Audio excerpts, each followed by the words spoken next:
வணக்கம், நான் உங்கள் யஷ்வந்த் குமார். எனக்கு நம்ம சேனலில் ரொம்ப ஈஸியான, டேஸ்டியான அண்ட் ஃபேமஸான பொங்கல் செய்கிறது எப்படின்னு பார்க்க போகிறோம். ஸோ இந்த ரெசிபி பற்றி புதுசாக உங்களுக்கு சொல்ல வேண்டிய அவசியமே கிடையாது. அதனால் டேரெக்டாக ப்ரிப்ரேஷனுக்குள்ளே போயிடலாம். இங்கே 1 கப் அளவு பச்சரிசியை வாஷ் பண்ணி வச்சுருக்கேன். இது கரெக்டாக 260 கிராம்ஸ் இருக்கும். இந்த ப்ரிப்ரேஷனில் நம்ம சாப்பாட்டுக்காக வரக்கூடிய பச்சை அரிசி வச்சு தான் பொங்கல் செய்ய போகிறோம். இந்த அரிசி எல்லா அரிசி கடையிலையும் ரொம்ப ஈஸியாக கிடைக்கும். அண்ட் பொங்கலுக்காக வரக்கூடிய பச்சை அரிசியும் உண்டு. இது ரெண்டுக்கும் என்ன டிஃப்ரென்ஸ்னால், பொங்கலுக்கு வரக்கூடிய அரிசி ரொம்ப ஈஸியாக குழஞ்சிரும். ஆக இன்றைக்கி இந்த சாப்பாட்டு பச்சை அரிசிக்கு நம்ம எந்த குவான்டிட்டியில் தண்ணி ஊற்றுறோமோ அதில் இருந்து 1 கப்பு கம்மி பண்ணிக்கோங்க. அதே மாதிரி நீங்கள் ரேஷனில் கிடைக்கக்கூடிய பச்சரிசியை வச்சும் செய்யலாம். பட் பொதுவாகவே நம்ம ரேஷன் அரிசியை வடித்தோம் அப்படின்னா சாதம் கொஞ்சம் கொட்டையாக இருக்கும். ஆக அதுக்கு 1லிருந்து 1.5 கப் அளவு தண்ணியை இன்க்ரீஸ் பண்ணிக்கோங்க. இப்போ இதை எடுத்து குக்கரில் சேர்த்துக்கலாம். இந்த 1 கப் அளவு பச்சை அரிசிக்கு 1/2 கப் அளவு பாசி பருப்பை நல்லா வாஷ் பண்ணி வச்சுருக்கேன். அதையும் சேர்த்துக்கலாம். இப்போ இதில் நம்ம 1 கப் அளவு பச்சை அரிசிக்கு 1/2 கப் அளவு பாசி பருப்பு சேர்த்துருக்கோம். எந்த கப்பில் நம்ம பச்சை அரிசி எடுத்தோமோ அதே கப்பில் 5 கப்பு தண்ணி சேர்த்துக்கலாம்.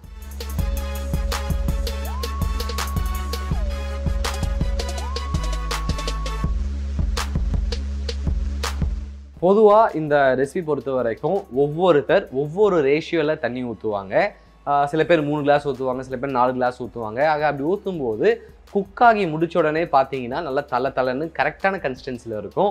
ஆனால் அது சர்வ் பண்ணி இல்லை ஆறிடுச்சு அப்படின்னா அது கொஞ்சம் கெட்டியாயிடும். ஆக அதை தவிர்க்கிறதுக்காக தான் நம்ம இதில் 5 கப் அளவு தண்ணி சேர்த்துருக்கோம். இது கூடவே தேவையான அளவு உப்பு சேர்த்துக்கிறேன். இதில் உப்பு சேர்த்ததன் பிறகு ஒரு முறை நல்லா கிளறி விட்டு டேஸ்ட் பண்ணி பார்த்துக்கோங்க. கரெக்டாக இருந்துச்சுன்னா நம்ம பொங்கலில் உப்பு பர்ஃபெக்டாக இருக்கும். இப்போ இதை மூடி போட்டு க்ளோஸ் பண்ணி மீடியம் ஃப்ளேமில் 4 விசில் விடலாம்.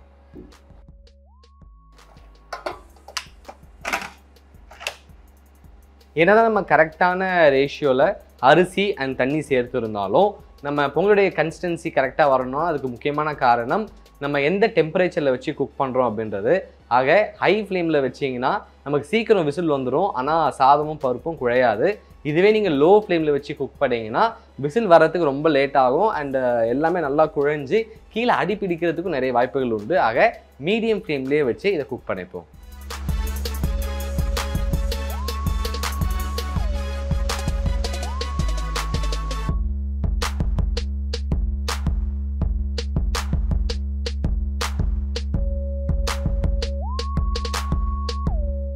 இது 4 விசில் வந்தாச்சு. ஸ்டவ் ஆஃப் பண்ணிடுறேன். இதோடைய சூடு முழுமையாக குறையிட்டோம். அதுக்குள்ளே இதுக்கு தேவையான தாளிப்பு ரெடி பண்ண போகிறோம். அதுக்காக இங்கே ஒரு பவுலில் 2 இன்ச் அளவு இஞ்சை நல்லா வாஷ் பண்ணி பீல் பண்ணி வச்சுருக்கேன். இதை ஃபர்ஸ்ட் நம்ம தின்னாக ஸ்லைஸ் பண்ணிக்கலாம்.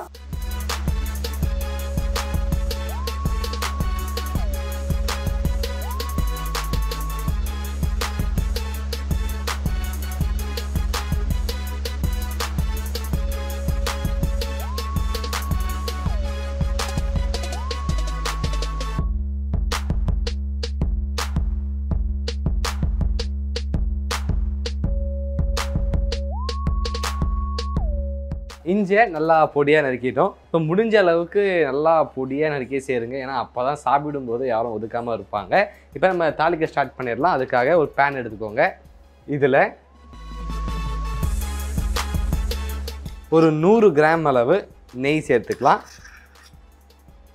நம்ம சேர்த்துருக்க நெய் உருகட்டும், அது வரைக்கும் வெயிட் பண்ணுவோம்.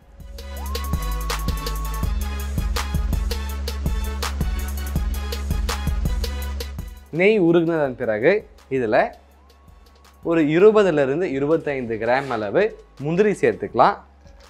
நல்லா மிதமான சூட்டில் பொன்னிறமாக வர அளவுக்கு இதை வறுத்துக்கோங்க.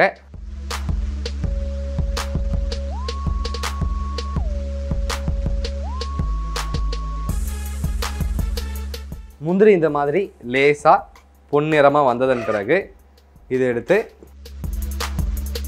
ஒரு பவுலில் மாற்றிக்கலாம்.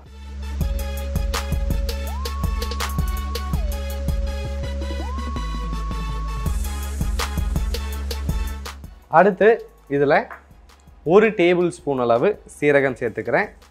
கூடவே 2லிருந்து 3 இனுக்களவு கருவேப்பிலை, 1 டேபிள் ஸ்பூன் அளவு பொடியாக நறுக்கிய இஞ்சி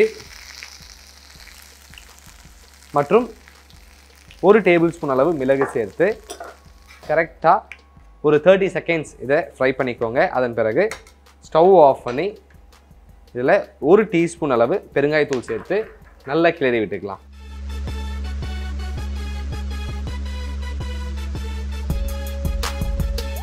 இப்போது நம்ம பொங்கலுடைய சூடு முழுமையாக குறையிட்டோம். அதன் பிறகு அதை ஓப்பன் பண்ணி இந்த தாளிப்பு சேர்த்து நல்லா கிளறி விட்டதன் பிறகு எடுத்து அழகாக ஒரு பவுலில் போர்ஷன் பண்ணிக்கலாம்.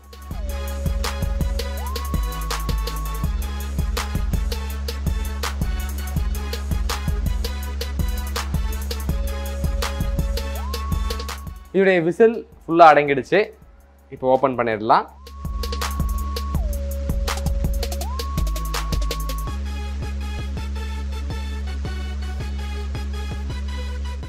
நம்ம அரிசி மற்றும் பருப்பு நல்லா பர்ஃபெக்டாக குக் ஆகிருக்கு. இதில் நம்ம ரெடி பண்ணி வச்சுருக்க தாளிப்பை சேர்த்துக்கலாம். இது கூடவே நம்ம நல்லா பொன்னிறமாக வறுத்து வச்சுருக்க முந்திரியும் சேர்த்துக்கலாம்.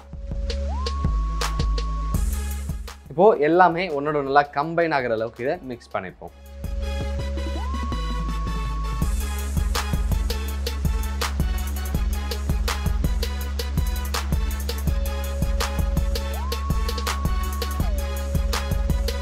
நம்ம பொங்கல் இப்போ ரெடி ஆகிடுச்சு. இதை எடுத்து அழகாக ஒரு பவுலில் போர்ஷன் பண்ணிக்கலாம்.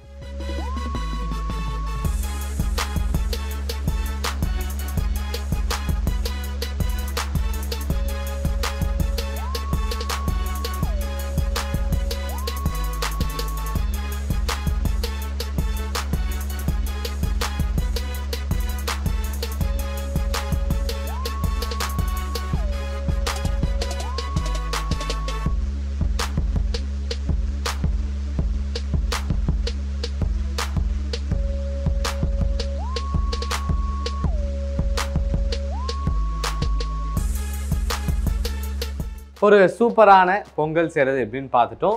நம்ம இன்றைக்கி பார்த்த அதே ரேஷியோ அண்ட் குவான்டிட்டியில் மறக்காமல் வீட்டில் செய்து பாருங்கள். நிச்சயமாக உங்களுக்கும் ரொம்ப பிரமாதமாக வரும். நீங்கள் ட்ரை பண்ணி பார்த்துட்டு உங்களுடைய ஃபீட்பேக்கை கீழே கமெண்ட் பண்ணுங்கள். இதே மாதிரி இன்னொரு சூப்பர் ரெசிபியோட உங்களை நான் சந்திக்கிறேன். Until then, bye from Yeshwanth.